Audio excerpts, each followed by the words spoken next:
বং কিচেনে তোমাদের সকলকে জানাই স্বাগত। আশা করি তোমরা সবাই খুবই ভালো আছো।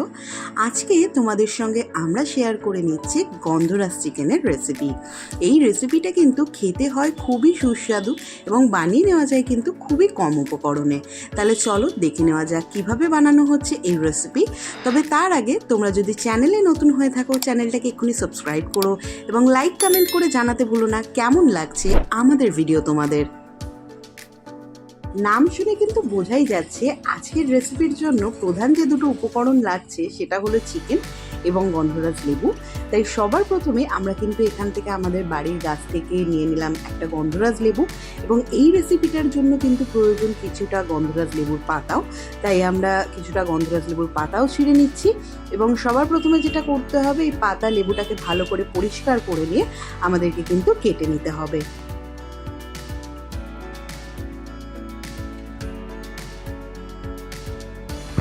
তো আমরা কিন্তু এখানে নিয়ে নিয়েছি 500 গ্রাম চিকেন।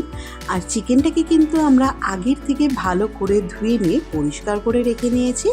আর আশা করি তোমরা দেখে বুঝতেই পারছো যে এখানে কিন্তু আমরা মাঝারি মাপের চিকেনেরই ব্যবহার করেছি।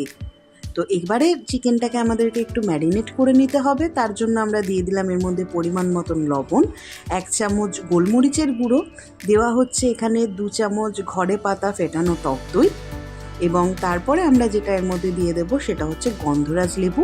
তো যেটা আমরা গাছ থেকে অলরেডি ছিঁড়ে এনেছিলাম। তো গন্ধরাজ লেবুটাকে কিন্তু আমরা টুকরো করে কেটে নিয়েছি এবং বীজটাকে কিন্তু যতটা সম্ভব বের করে নিয়েছি। তো এইভাবে কিন্তু আমরা লেবুর রসটাকে ভালো করে চিকেনটার সাথে কিন্তু ম্যারিনেট করে নেব। তো এবং বলে রাখি লেবুর যে খোসাটা সেটাও কিন্তু আমরা এই ম্যারিনেশনের মধ্যেই দিয়ে রাখবো। তাতে গন্ধরাজ লেবুর যে ফ্লেভারটা আছে সেটা কিন্তু আরও ভালোভাবে চিকেনের সঙ্গে মিশে যাবে।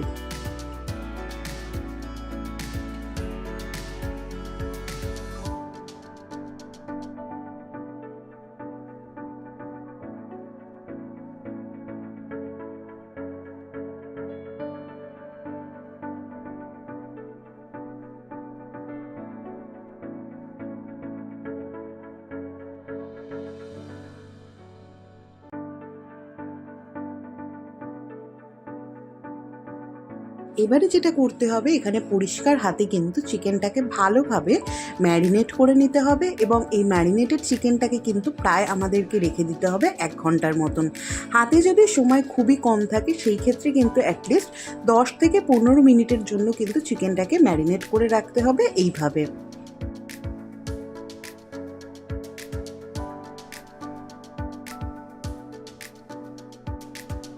আমাদের কিন্তু ম্যারিনেশনটা এখানে কমপ্লিট হয়ে গেছে।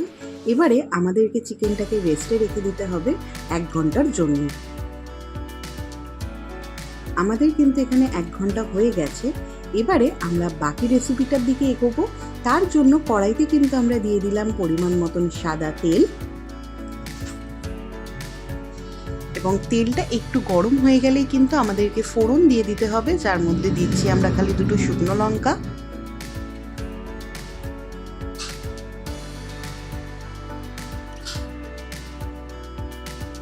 শুকনো লঙ্কাটা হালকা লাল হয়ে এলেই কিন্তু আমাদেরকে এর মধ্যে দিয়ে দিতে হবে কুচি করে রাখা পেঁয়াজ।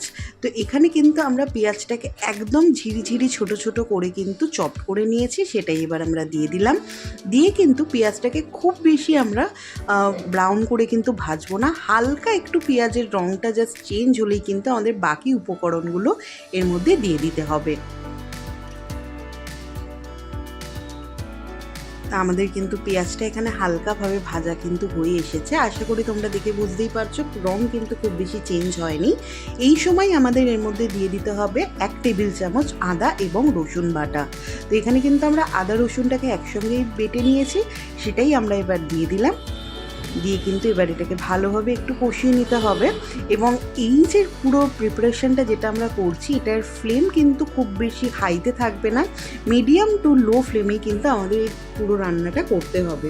নালে কিন্তু গন্ধরাজ চিকেনের যে কালারটা বা ফ্লেভারটা সেটা কিন্তু নষ্ট হয়ে যেতে পারে। তো এইভাবে আমাদেরকে কিন্তু মশলাটাকে ভালোভাবে কষিয়ে নিতে হবে।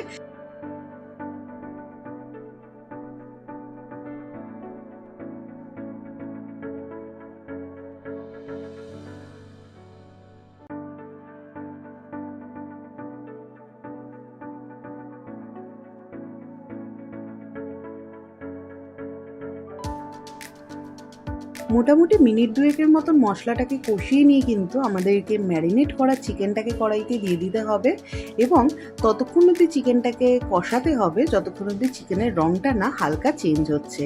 তো যতক্ষণ আমরা চিকেনটাকে কষিয়ে নিচ্ছি, তোমাদের যদি আমাদের ভিডিওগুলো ভালো লেগে থাকে তাহলে অবশ্যই চ্যানেলটাকে সাবস্ক্রাইব করো এবং লাইক কমেন্ট করে জানাতে ভুলো না কেমন লাগছে আমাদের ভিডিও তোমাদের। তোমরা আমাদেরকে অনেক অনেক ভালোবাসা দিচ্ছ, তার জন্য অনেক অনেক ধন্যবাদ। আর ফেসবুকেও কিন্তু বং কিচেনের একটা পেজ রয়েছে, তোমরা যদি চাও সেখানেও আমাদেরকে ফলো করে নিতে পারো, লিঙ্ক দেওয়া থাকলো ডেসক্রিপশন বক্সে। তো চিকেনটাকে হালকা কষিয়ে নিয়ে কিন্তু আমরা মিনিট 5 জন্য ঢাকা দিয়ে দিয়েছিলাম। এবারে কিন্তু আমরা ঢাকা তুলে দেখতেই পাচ্ছি যে অনেকটা পরিমাণে কিন্তু জল ছেড়ে বেরিয়ে এসেছে এবং চিকেনটা কিন্তু মোটামুটি প্রায় সিদ্ধর দিকে এগোতে শুরু করে দিয়েছে, রং দেখে বোঝাই যাচ্ছে। তো এটাকে কিন্তু এরকমভাবে হালকাভাবে কিন্তু কষাতে হবে এবং শুরুতেই যেটা তোমাদেরকে বলছিলাম যে আঁচ কিন্তু একদমই থাকবে মিডিয়াম টু লো ফ্লেমে। এবারে আমাদেরকে দিয়ে দিতে হবে এর মধ্যে পরিমাণ মতন লবণ এবং পরিমাণ মতন একটু চিনি। যেহেতু আমরা এখানে টকের ব্যবহার করছি সেই কারণের জন্য ব্যালেন্সের জন্যই কিন্তু চিনির ব্যবহার করা। আর দেওয়া হচ্ছে থেতো করা কাঁচা লঙ্কা 4টে। তোমরা অবশ্যই যেরকম ঝাল খেতে পছন্দ করো সেই অনুযায়ী কাঁচা লঙ্কার ব্যবহার করো। তো আমরা খুব বেশি ঝাল খাই না, সেই কারণের জন্য 4টে কাঁচা লঙ্কা থেতো করে দিলাম। দিয়ে কিন্তু এটাকে আবারও একটু কষিয়ে নিতে হবে।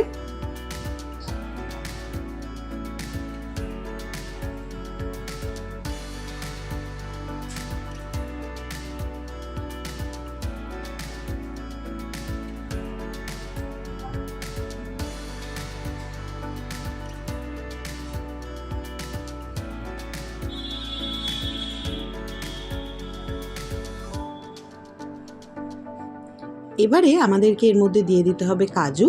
তো এখানে কিন্তু আমরা 6টা কাজুকে জলে ভিজিয়ে রেখে সেটার থেকে কিন্তু একটা মিহি পেস্ট করে নিয়েছিলাম, সেই পেস্টটাই কিন্তু আমরা এখানে দিয়ে দিলাম। তো এটাতে কিন্তু এই রেসিপিটার টেস্টটা কিন্তু খুবই অন্যরকম লাগে। আর আশা করি তোমরা দেখে বুঝতেই পারছো আমরা কিন্তু এর মধ্যে এক্সট্রাভাবে আর কোনো রকমের গুঁড়ো মশলার কিন্তু ব্যবহার করলাম না।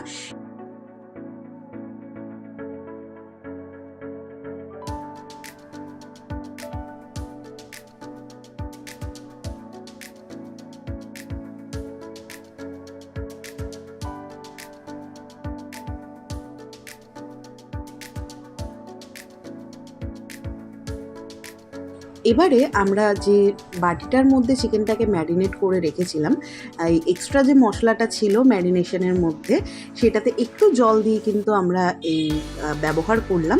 আর এছাড়াভাবে কিন্তু আর এক্সট্রাভাবে কিন্তু কোনো রকমের জলের ব্যবহার কিন্তু এতে হবে না।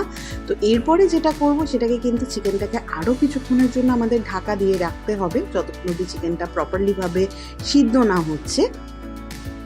এবং এই ক্ষেত্রে কিন্তু বলে রাখি অবশ্যই তোমাদের ততক্ষণ অবধি সেরকমভাবে ঢাকা দিয়ে রাখতে হবে যতক্ষণ অবধি চিকেনটা সিদ্ধ না হয়ে আসছে আর কি। মানে মাঝে মাঝে ঢাকা খুলে দেখতে হবে সিদ্ধ হচ্ছে কি না। যদি দেখো সিদ্ধ হয়নি তাহলে আবার কিছুক্ষণের জন্য ঢাকা দেওয়া। তো আমাদের কিন্তু এখানে চিকেনটা কিন্তু প্রায় রেডি হয়েই এসেছে এবং তেল ছেড়েও কিন্তু বেরিয়ে এসেছে। আর চিকেনের টেক্সচারটাও কিন্তু আগের তুলনায় অনেকটাই চেঞ্জ হয়ে গেছে। তো দেখে বোঝাই যাচ্ছে যে চিকেনটা সেদ্ধ হয়ে এসেছে। এই রেসিপিটা কিন্তু গরম গরম ভাত, পোলাও, ফ্রাইড রাইস সব কিছুর সঙ্গে কিন্তু খেতে লাগে অসাধারণ। এবারে আমরা এর মধ্যে দিয়ে দিলাম নারকেলের দুধ। তো এটা কিন্তু আমরা যে দোকানের থেকে যে কেনা নারকেল দুধটা পাওয়া যায় সেটার ব্যবহারই আমরা করেছি এবং যে লেবু পাতাটা আমরা ছিঁড়ে রেখেছিলাম সেটা কিন্তু আমরা দিয়ে দিলাম লাস্টে।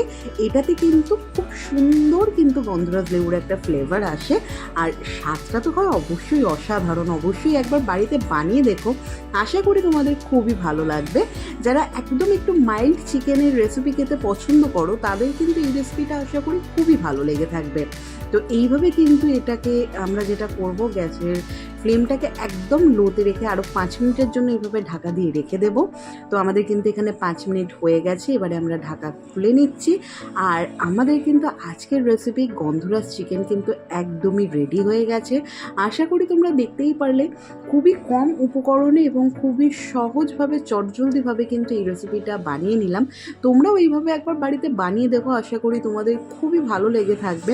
ছোট থেকে বড় যারা ঝাল খেতে পছন্দ করো না চিকেনের রেসিপির মধ্যে, অবশ্যই তাদের রেসিপিটা ভালো লাগবে। আর যারা চিকেন লাভার আছো তাদেরকে কিন্তু এই ভিডিওটা ট্যাগ করে দিতে কিন্তু ভুলো না।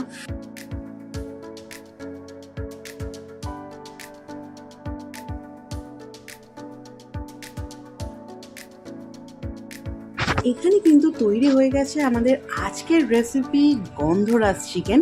তোমাদের যদি ভিডিওটা ভালো লেগে থাকে তাহলে অবশ্যই চ্যানেলটাকে সাবস্ক্রাইব করো, কারণ সুস্বাদু খাওয়া মানেই কিন্তু মন বলে আহা। আর সুস্বাদু রেসিপি দেখার জন্যই কিন্তু বং কিচেনকে সাবস্ক্রাইব করে নেওয়া চাই। তোমাদের সঙ্গে আবার দেখা হচ্ছে অন্য কোনো ভিডিওতে অন্য কোনো সময়। ভালো থেকো।